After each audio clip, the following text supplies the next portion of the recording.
આજે ઉમેદવારી પત્ર પરત ખેંચવાનો છેલ્લો દિવસ છે ત્યારે ઠેર ઠેર આક્ષેપો થઈ રહ્યા છે કે કોંગ્રેસના ઉમેદવારોને ભાજપ 20 થી 30 લાખ રૂપિયાની ઓફર આપીને ઉમેદવારી પત્રક પરત ખેંચાવે છે તો ઘણી બધી જગ્યાએ હોબાળાના વિડીયો પણ વાયરલ થયા છે તો હવે ભાજપે આમ આદમી પાર્ટીના ઉમેદવારોને ડરાવવાના અને ધમકાવવાના પ્રયાસો કર્યા છે તેવા આક્ષેપો નર્મદા જિલ્લાના આમ આદમી પાર્ટીના પ્રમુખ નિરંજન વસાવા દ્વારા કરવામાં આવ્યા છે તો આવો જાણીએ સમાચાર વિસ્તારથી। નમસ્કાર, જમાવટ સાથે હું છું પાર્થ।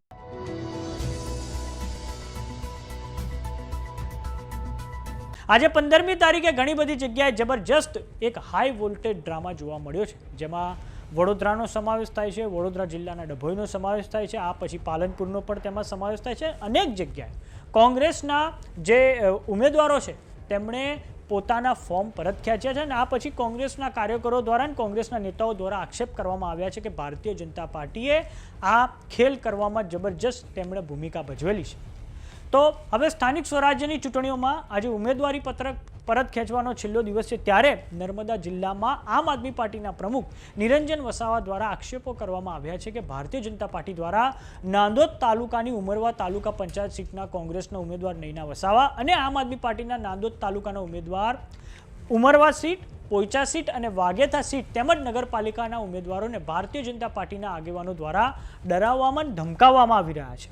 નિરંજન વસાવા દ્વારા વધુમાં એમણે એવું કહ્યું છે કે ભાજપ દ્વારા અમારા હોદ્દેદારોને ડરાવવા ધમકાવવા માટે તેમના ઘરે જઈને એમની પર અલગ અલગ પ્રકારનું માનસિક ટોર્ચર કરવામાં આવી રહ્યું છે। જો ભાજપે 30 થી 35 વર્ષથી સારા કામો કર્યા હોત તો કેમ આ પ્રકારની ગતિવિધિઓની તેમને જરૂર પડે છે?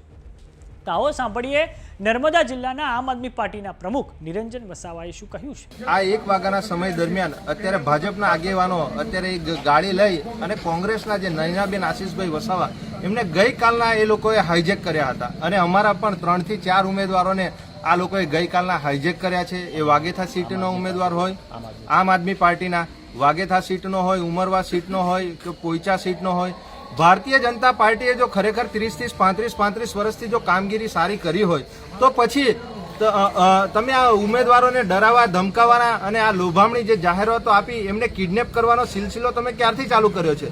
અમારા રાજપીપળા નગરપાલિકામાં 21 કેન્ડિડેટો ઊભા છે, એમાંથી પણ 4 કેન્ડિડેટને અમે ગઈકાલના સાંજના એ કર્યા છે। મારા ઘરે 150-200 માણસો નગરપાલિકામાંથી મોકલે, અમારા ગિરિરાજસિંહ ગોહિલ નાંદોદ તાલુકાના પ્રમુખ છે એમના ઘરે મોકલે, તો આ રાજનીતિ કઈ તરફ જઈ રહી છે?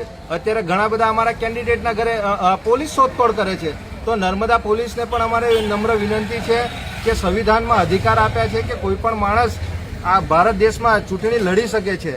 તો અત્યારે જો ભારતીય જનતા પાર્ટી ખરેખર અહીંયા ગાડી બોખલાઈ ગયેલી છે એટલા માટે આ સિલસિલો એમણે ચાલુ કર્યો છે। તો ભારતીય જનતા પાર્ટીના આગેવાન શ્રીઓને પણ કહેવા માંગીએ છીએ, જો ખરેખર જો તમે વિકાસના કામો કર્યા છે તો તમે ડરાવવા, ધમકાવવાના અને આવી રીતે કોઈ કેન્ડિડેટને ઉચકી જવાના આ બધા તમારા એ તાઇફાઓ બધા બંધ કરો। તમારે લડવું હોય તો સામી છાતીએ આપણે ઉમેદવારોએ ઉમેદવારી કરી છે એ લોકોને શાંતિપૂર્ણ લડવા દો। સામે અત્યારે કોંગ્રેસમાં શું થઈ રહ્યું છે? અત્યારે શું જોયું તમે? અત્યારે 5 મિનિટ પહેલા જ અહીંયા ગાડી મામલતદાર ઓફિસે મોડું બાંધીને નૈનાબેન આશીષભાઈ વસાવા જેઓ ઉમરવા તાલુકા પંચાયત સીટના ઉમેદવાર છે કોંગ્રેસમાંથી, તો તેમને પણ ભારતીય જનતા પાર્ટીના 4-5 આગેવાનો એમને ગાડીમાં લઈને આવ્યા। અહીંયા ગાડી કોંગ્રેસની ટીમ અને આમ આદમી પાર્ટીની ટીમ મામલતદાર કચેરી, પ્રાંત કચેરીએ હાજર છે, કેમ કે અમારા ઉમેદવારોને ડરાવવા, ધમકાવવામાં આવી રહ્યા છે, એમને ખોટી લોભામણા પૈસાની જાહેરાત, લાભો, લાલચો આપવામાં આવી છે। એટલે ભારતીય જનતા પાર્ટી અને જિલ્લા પ્રશાસનને પણ કહેવા માંગે છે, ચૂંટણી લડવી હોય તો સંવૈધાનિક રીતે આપણે બધા લડીએ। હાર જીત તો થવાની જ છે, એ સમય બતાવશે।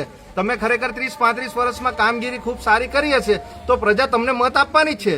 હા, વાત કરીએ આમ આદમી પાર્ટીની, તો આમ આદમી પાર્ટીના જે સક્રિય કાર્યકર હતા જગદીશ વસાવા તેમણે પણ હવે થોડાક સમય અગાઉ ભારતીય જનતા પાર્ટીને સમર્થન જાહેર કરી દીધું છે અને આ અગાઉ પ્રફુલ્લ વસાવા પણ અને રાજ વસાવા પણ નાયબ મુખ્યમંત્રી હર્ષ સંઘવીની હાજરીમાં ભારતીય જનતા પાર્ટીમાં જોડાઈ ગયા હતા। આમ સ્થાનિક સ્વરાજ્યની ચૂંટણીઓમાં ડેડિયાપાડાના ધારાસભ્ય ચૈતર વસાવાની સામે ખૂબ મોટો પડકાર હવે ઊભો થયો છે। તો સમાચારોમાં અત્યારે બસ આટલું। જોતા રહો જમાવટ। જો તમે અમને યુટ્યુબ પર જોઈ રહ્યા તો સબસ્ક્રાઇબ કરો, જો તમે અમને ફેસબુક પર જોઈ રહ્યા તો ફોલો કરો, સાથે જ અમારી વોટ્સએપ ચેનલ આવી ગઈ છે, જોઈન કરવાનું ના ભૂલતા। નમસ્કાર।